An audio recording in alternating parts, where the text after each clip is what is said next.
Buenos días. El día de hoy vamos a hablar de la responsabilidad por el hecho de cosas animadas, específicamente por el hecho de los animales. Lo primero que vamos a aclarar es que existen dos regímenes de responsabilidad, el contractual y el extracontractual. El contractual es como cuando su nombre lo dice, cuando media un contrato. Y nos vamos a enfocar en el extracontractual, pues en este régimen es en el que nos vamos a mover. Este se encuentra contemplado en los artículos 2341 y 2360 del Código Civil. Está dado para cuando no existe un contrato, pero una persona ocasionó un daño con su comportamiento, es decir, con el hecho propio, con un hecho ajeno, todo el que ejerce posición de guarda o garante, con un hecho de cosas animadas e inanimadas o por el ejercicio de actividades peligrosas. Bueno, cabe aclarar que en Colombia la responsabilidad en el régimen extracontractual inicia a los 12 años. Ahora bien, dentro de la responsabilidad civil extracontractual encontraremos los regímenes de culpa probada y culpa presunta. Para el caso a tratar, nos moveremos en la culpa presunta, específicamente en el hecho de cosas animadas. Dentro del hecho de cosas animadas encontramos el hecho de los animales. Los animales se clasifican en domésticos, domesticados, fieros y animales de especial protección. Quien responde es la persona que al momento del hecho dañoso tenía la guarda sobre el animal. En principio es un régimen subjetivo de culpa presunta. Por lo tanto, solo debemos probar el daño y el nexo. La culpa será presumida, pero se puede desvirtuar demostrando que se actuó con diligencia, con cuidado y con pericia. Este régimen puede pasar a ser objetivo, pero eso lo veremos más adelante. Vamos a empezar a explicar las clasificaciones que existen para los animales y vamos a empezar por los animales domésticos y domesticados. Animales domésticos son aquellos que pertenecen a especies que viven ordinariamente bajo la dependencia del hombre, como las gallinas, las ovejas, y los domesticados, los que sin embargo, de ser bravíos por su naturaleza, se han acostumbrado a la domesticidad y reconocen en cierto modo el imperio del hombre. Esa es la definición que nos da el artículo 687 del Código Civil. Además, conectamos con el artículo 2353 del Código Civil, el cual nos estipula que el dueño de un animal es responsable de los daños causados por el mismo animal, aun después de que se haya soltado o extraviado, salvo que esa soltura, extravío o daño no pueda imputarse a culpa del dueño o del dependiente encargado de la guarda o servicio de un animal. Pues le asiste al dueño del animal indemnizar los perjuicios ocasionados por el hecho dañoso del mismo, esto después de ser comprobado que el daño y el nexo existen. Respecto a la legitimación por pasiva, lo que se dice del dueño se aplica a toda persona que se sirva del animal ajeno, salvo su acción contra el dueño si el daño ha sobrevenido por una calidad o vicio de animal, que el dueño con mediano cuidado o prudencia debió conocer o prever y de que no le dio conocimiento. Eso mismo se estipula en el artículo 2353 del Código Civil. Entonces, ¿qué quiere decir todo esto? Quiere decir que la responsabilidad se extiende a la persona que ejerza la guarda del animal al momento en que éste cometa el acto dañoso. Por lo tanto, este tercero deberá ser llamado a responder e indemnizar los perjuicios causados. Al ser un régimen subjetivo, se puede desvirtuar la presunción de culpa, demostrando que se actuó con diligencia, cuidado y con pericia. Ahora, vamos con la segunda categoría, que son animales fieros. La jurisprudencia los ha definido como aquel cuya peligrosidad es la constante. Se define como aquel que por sus propios instintos es peligroso para el hombre. Ojo, en la sentencia C-111 del 2018, la Corte nos ha dicho que el animal fiero no se asimila automáticamente al salvaje o bravío, en tanto muchos animales, siendo salvajes, son mansos, como las ovejas, las ardillas, los conejos, etc. Mientras que otros, por el contrario, siendo domésticos o domesticados, conservan una agresividad que esperada o inesperadamente los lleva a atacar a las personas. El régimen acá será subjetivo, pero si el animal no representa una utilidad para la guarda o servicio de un predio, automáticamente estaremos en el régimen objetivo, en el cual no se admite prueba en contrario, no se permite alegar que no fue posible evitar el daño, y en tal caso de que se haga, no será oído. El hecho es ilícito por sí mismo. ¿Pero por qué es válido tal régimen? Pues primero se toma nota del riesgo particular que se genera por la tenencia de ese animal fiero. El legislador puede no solo tener en cuenta la asimetría de la relación, sino también la naturaleza del riesgo que se crea o del que se obtiene un beneficio. La generación de un riesgo especial o del aprovechamiento del mismo habilitan al legislador para fijar cargas especiales a los particulares, en tanto se incrementan las posibilidades de afectar los derechos de otros. Entre esas cargas pueden encontrarse un régimen de responsabilidad más estricto, a través del cual se concreta el deber de respetar los derechos de otros y no abusar de los propios. Ahora, también podemos contemplarlo con la óptica del régimen de protección del ambiente. Y considerando que un grupo de los que pueden considerarse animales fieros son al mismo tiempo fauna silvestre protegida por las normas en materia de recursos naturales, pues se les aplica un sistema estricto de responsabilidad que contribuye al cumplimiento de esa regulación, en tanto establece un incentivo para que los particulares se abstengan de tener este tipo de animales. Así pues, cuando la tenencia del animal fiero no reporta utilidad alguna, un régimen de responsabilidad con las características que se tiene es completamente válido, pues atiende a la función social y ecológica de la propiedad al promover que las personas se abstengan de tener bienes de los cuales no se obtiene beneficios particulares o sociales. Para todo el tema hablado, la responsabilidad se encuentra consagrada en el artículo 2354, daño causado por animal fiero. Y nos dice que el daño causado por un animal fiero del que no se reporta utilidad para la guarda o servicio de un predio será siempre imputable al que lo tenga. El artículo hace que la persona afectada y responsable sea la persona que tenga el animal, es decir, a la persona en cuyo poder está en el momento de causar el daño, sea el dueño, un poseedor o un mero tenedor. Así pues, este deberá resarcir los perjuicios producto del hecho dañoso cometido por ese animal. Con la categoría de razas de especial protección. Acá encontraremos algo de regulación en el Código Nacional de Policía. Además, según la sentencia CTC 14.958 de 2019 de la Corte Suprema de Justicia, nos dice que para que un perro encaje en la categoría de especial protección debe ser cuando es entrenado para la pelea, cuando ataca de manera agresiva, cuando inflige lesiones graves o mata a un ser humano en propiedad pública o privada, cuando daña o mata a un animal doméstico que puede incluir ganado, mientras está fuera de la propiedad del tenedor. Y cuando, sin ser provocado, acorrala o amenaza a una persona en aparente actitud de ataque. Por su parte, el artículo 126 del Código Nacional de Policía establece las circunstancias para considerar un ejemplar canino como potencialmente peligroso. El numeral 1 de este artículo nos indica que se consideran los perros que han tenido episodios de agresiones a personas o le hayan causado la muerte a otros perros, es decir, con la comprobación de incidentes graves de agresividad de un canino que pueden volver a repetirse y que deben ser prevenidos.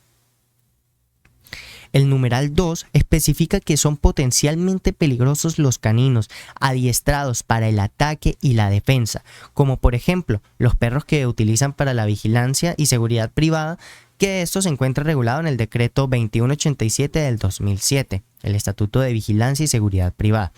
Además, los perros entrenados por la policía también entran en esta categoría. El numeral 3 nos especifica las razas, cruces o híbridos que son considerados de especial protección. Los vamos a dejar acá en pantalla en esta tabla. El artículo 127 del mismo código establece la responsabilidad del propietario o tenedor de caninos potencialmente peligrosos. En la primera parte del artículo se nos indica que el propietario o tenedor de un canino potencialmente peligroso asume la total responsabilidad por los daños y perjuicios que ocasione a las personas, a los bienes, a las vías y espacios públicos y al medio natural en general. Así pues, si conectamos esto con el artículo 2354 del Código Civil, lo que vamos es a obtener un régimen objetivo en el cual la culpa se prescinde completamente. No es necesario ni siquiera analizarla, debido a que por el hecho de la sola tenencia o ser el propietario de este perro, ya se estaría incurriendo en un riesgo, el cual no admite una prueba en contrario. Bueno, para continuar con este trabajo trataremos de ejemplificar algunos de los regímenes de los cuales hemos estado hablando, para lo cual usaremos la sentencia de casación 14959, en la cual fue magistrado ponente Luis Armando Toloso Villabona. Entonces, esta fue incoada por Héctor de Jesús contra el Juzgado Civil Circuito del Río Sucio con ocasión al juicio de responsabilidad civil extracontractual iniciado por María del Consuelo Morales, persona la cual había sufrido los daños. Entonces, hechos. María Consuelo es atacada por un perro de propiedad de Héctor Sánchez, por lo que reclama ante la jurisdicción que éste sea declarado civilmente responsable por daños, perjuicios, heridas y afectaciones causadas por el canino propiedad de este por la suma de 48.116.176 pesos. La demanda le correspondió al Juzgado Segundo Promiscuo Municipal de Rosario, quien negó las pretensiones declarando probada la excepción de culpa exclusiva de la víctima, determinación revocada el 10 de septiembre al estimar no demostrada la negligencia endilgada a la allí demandante. El gestor aduce que no se tuvo en cuenta la existencia que había anteriormente de la servidumbre. Tercero, implora en concreto dejar sin efectos el pronunciamiento y en su lugar emitir uno accediendo a las pretensiones de la demandante. María obviamente alega no haber invadido ningún predio, ya que pues los vecinos del lugar declaran que llevan 40 años transitando por el camino donde fue víctima del suceso. Bueno, primero entonces pasaremos a hablar de los aspectos a considerar. Dice que los elementos fundamentales para la prosperidad de la demanda están acordes a los artículos 2341, 2343, 2353 y 2354 del Código Civil. Ahora, dice la sala que el dueño de un can está obligado a tomar las prevenciones necesarias para el cuidado, custodia y guardia jurídica del mismo e indemnizar por los daños causados de dichos animales. Esto es el régimen subjetivo. Segundo, aclara que se presume la culpa por lo que solo es necesario por la demandante probar el hecho dañoso y la relación causal, y la única forma que tiene el demandado de eximirse es por fuerza mayor, caso fortuito o culpa exclusiva de la víctima, por lo que se declara a Héctor civil y extracontractualmente responsable por los daños materiales y morales causados a Consuelo Morales. Dice que la responsabilidad del dueño tenedor de un animal por los daños causados que se encuentran en su propiedad están regulados por los artículos 2353 y 2354 del Código Civil. Ahora, definiciones que trata la sentencia. Entonces, según el comportamiento del canino, entonces se va a considerar un perro potencialmente peligroso. Esto es cuando, independientemente de su raza o sus rasgos físicos, es considerado potencialmente peligroso porque ha sido entrenado para pelea, o cuando actúa de manera agresiva, cuando inflige lesiones graves o mata a un ser humano en propiedad pública o privada, y cuando sin ser provocado acorrala o amenaza a una persona en aparente actitud ataque. Ahora será según los instintos, y esto sí va más encaminada a la raza del animal. Entonces el animal será considerado fiero, como los mencionados anteriormente por mi compañero Diego, que por sus propios instintos son potencialmente peligrosos para el hombre. En caso de ser animal fiero, se considera que la culpa, en caso de ataque de ella, surge con la simple tenencia del animal, sin que esto derive una utilidad para el propietario. Y el cuidado y vigilancia y pericia que éste haya tenido no será considerado. Estima la sala que la acción promovida por María persigue una finalidad constitucionalmente legítima, atiende al derecho a la vida, integridad y seguridad de las personas en busca de prevenir y resarcir los perjuicios causados, en este caso por los caninos, pero sería constitucionalmente protegido por los animales en general. Entonces resuelve, confirma la sentencia de fecha y lugar anotados. Ahora hablaremos de otro tema seguramente de gran interés, que es la responsabilidad por el hecho de animales silvestres en Colombia, específicamente los que se utilizaban para realizar actividades de circo. Bueno, ahora cabe aclarar que existen dos regímenes que se pueden estudiar en esta materia.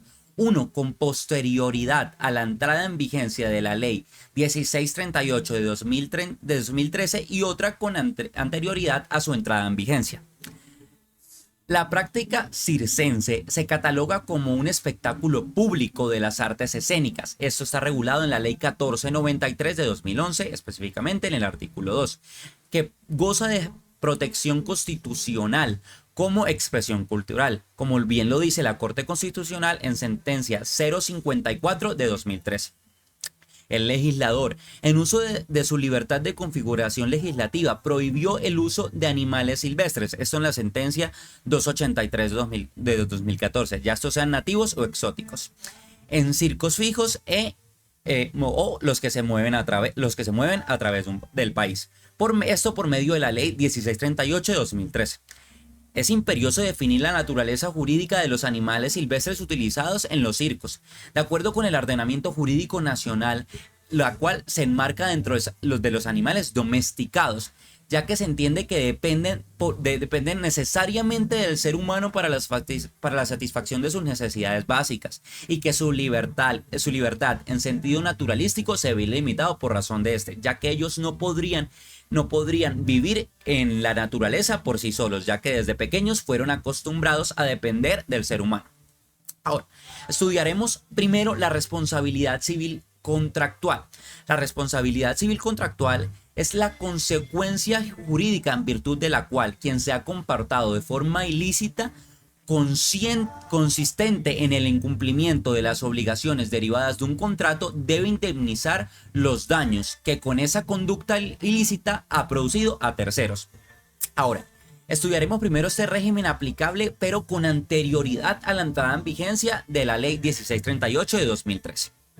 Listo, entonces, la naturaleza jurídica del contrato de espectáculo dentro del cual se encuentra inmersa la ejecución de la actividad circense es consensual, bilateral, conmutativa, principal, de ejecución instantánea, atípica legalmente y típica socialmente, teniendo en cuenta que el contrato es suscrito por dos partes y en razón de ella se deriva su bilateralidad.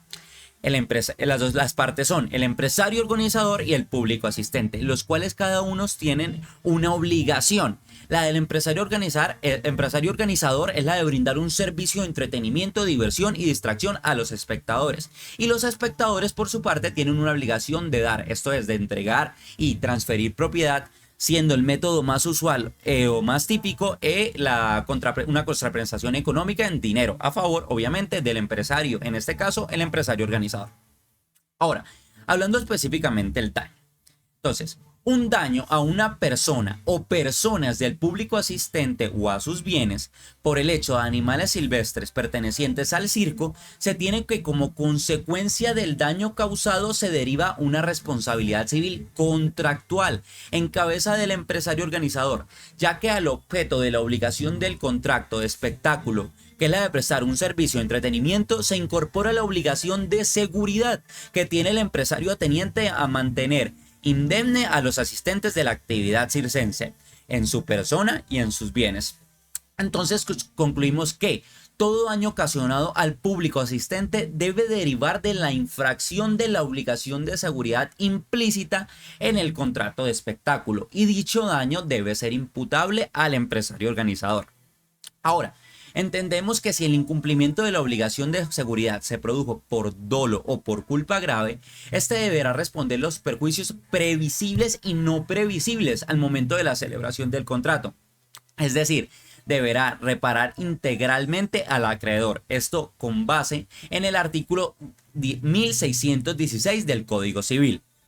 En caso del incumplimiento por culpa, la carga de la prueba de la debida diligencia y cuidado, como está consagrada en el artículo 1604 del Código Civil, se radica en la cabeza del empresario organizador, que es deudor de la prestación consistente en un servicio de espectáculo, la cual es necesaria para para exonerarse de la culpa, bastándole al acreedor, es decir, a la persona del público asistente, probar el contrato de espectáculo y afirmar el incumplimiento de la obligación de seguridad que se desprendería de este. Pero por el contrario, en caso de dolo, la carga de prueba se radica en cabeza del acreedor o público asistente, ya que por expresa disposición legal en el dolo no se presume. Eso está consagrado en el Código Civil en el artículo 1516. El deudor o empresario organizador solo se verá exonerado de la responsabilidad en el evento de que el daño ocasionado por el hecho del animal silvestre del circo sea producto de una situación constitutiva de fuerza mayor o caso fortuito, artículo 64 del Código Civil, o por culpa exclusiva de la víctima o de un tercero. Ahora, vamos a estudiar entonces el régimen aplicable con posterioridad a la entrada en vigencia de la Ley 1638 de 2013. Es importante aclarar que la entrada en vigencia de esta ley serían 2 años a partir de la promulgación de la misma, para lo cual los circos tendrían tiempo suficiente para cambiar su espectáculo y a partir del 27 de junio de 2015 operaría dicha prohibición.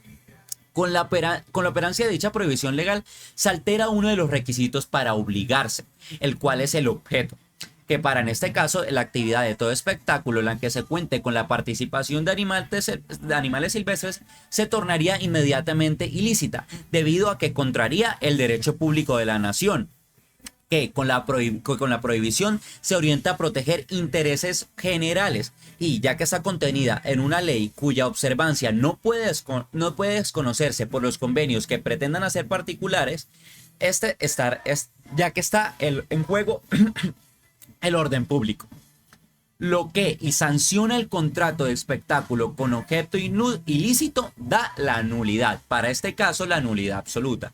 Código Civil, artículo 1740. Entonces, en lo ateniente a la responsabilidad civil, el daño en cabeza de las personas o los bienes del público asistente derivados del hecho de animales silvestres inmersos en el ejercicio de la actividad circense no tendría como origen el contrato de espectáculo, en virtud de que este es nulo, de nulidad absoluta por objeto ilícito.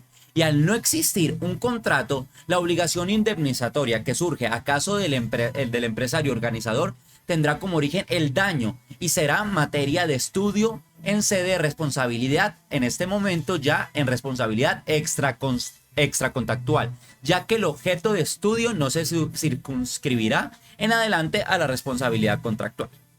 Ahora, en esta responsabilidad está configurada por 3 elementos, que son la culpa del demandado, segundo, el daño sufrido por el demandante, y tercero, la relación de causalidad entre esta y aquella.